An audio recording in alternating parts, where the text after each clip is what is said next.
going on YouTube? Kell Brook versus GGG, man.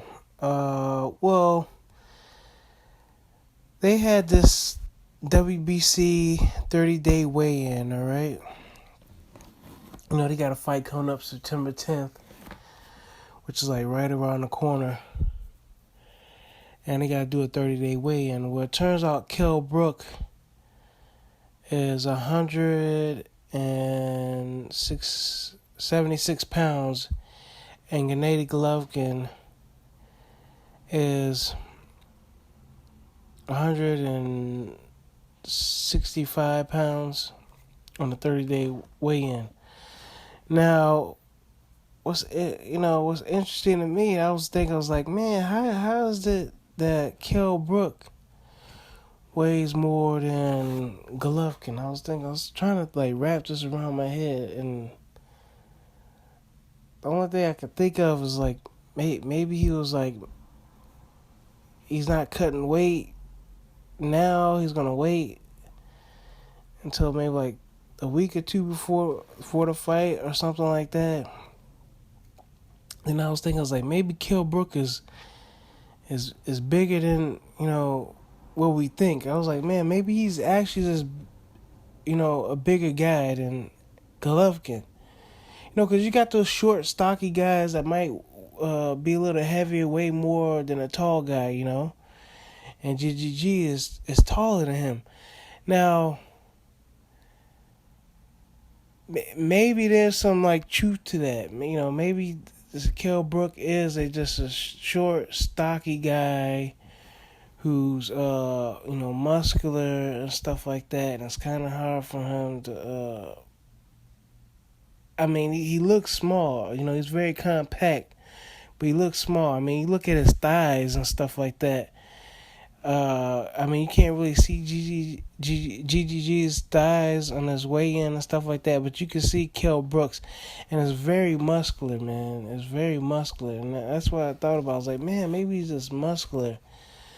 And then I was like, man, there's got to be a reason why GGG doesn't weigh that much on a 30-day weigh-in. I know he works hard, man. I know he works hard, staying in shape and stuff like that. He doesn't have a lot of muscle mass or anything. So I'm just trying to figure this out, right?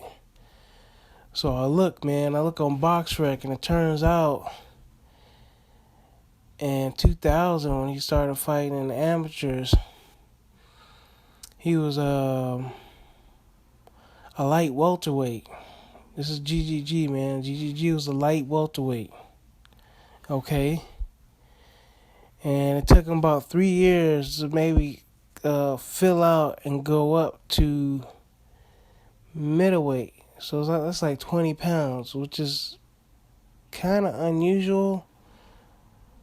You might have thought he probably would like weight drain himself and maybe stay in the lower weight classes, but he didn't. And if you look at it, GGG, he's kind of muscular. He's kind of muscular. He looks muscular in this picture with him beating up Daniel Gill. But in saying that, I'm thinking maybe there's a good chance, GGG is not really all that big. You know what I'm saying? There's just got to be a good chance Golovkin is not all that big, because the man is 34 years old. He hasn't moved up in any other weight class, not super middleweight or anything like that. He didn't move down. He hasn't moved up. And so you got to think about it. Like, he was fighting in the amateurs as a middleweight since like 2005. But like I said, in 2000, he started off at like 140. 2000, he's around like 18 years old. It's 18 going on 19, right? And so you think about it, man. In 2005, what is he like? 24 or something like that, right? 2006, 25, he turns pro. He's fighting at middleweight. So the weigh-in is at 165, but I mean, could he be fooling us? I mean, was he like gaining weight or something like that? You know? And now that he's older, his metabolism's kind of slowed down. So yeah, he probably will pack on a few pounds and stuff like that. But he's still able to get down to 160. You understand what I'm saying? So maybe when he was younger, he had to like gain some muscle mass and stuff like that. He had to gain the muscle mass just to make 160, or he was able to eat more healthy. But now that he's older, he's probably, about what, 170 or something like that, 175, walking around. He's got to cut weight, but he can make it, cause 160 was never really his weight anyway. So you know what I'm saying. It's not like he was It's not like he was a 170 fighter like in the amateurs, and like Andre Ward, 170, 175 fighter like Andre Ward, and he's cutting weight. You know what I'm saying? It's not like he's doing that. He's cutting weight for X amount of years. Now he can't cut weight no more. But now he can cut weight to make the 160 because he's just now doing it. Get what I'm saying? So, but yeah, so you can make an argument, man. He was probably always moving up in weight for a while. Then all of a sudden, he on the flip side, he just started cutting weight. So maybe that's why he was able to stay at 160 for a long time. But now Kell Brook, he's the most interesting one. He's the most interesting one. I try to find his amateur career. They talk about it and stuff like that. I even looked on the British ABA website, and like the years he's supposed to been fighting and stuff like that. I didn't see anything, man. I didn't see anything. Only thing we got is from Ingles Gym and Kell Brook's profile saying he won 4 national titles, but it don't say at what weight class. Now, with that being said, that Kell Brook is, I guess, probably now can be seen, as the bigger guy, at least weighing more than GGG. I was thinking, it's like, man, you gotta put things in perspective. I was like, because I was looking at this hard, man. I was looking at this, like, I was really thinking about it. And I was like, well, there was some forums. I read some stuff in the forums. For one, they were like, well, what happened? What's up with his amateur career? Let's look like it's like in the basement. It's hidden. Nobody wants to really talk about it.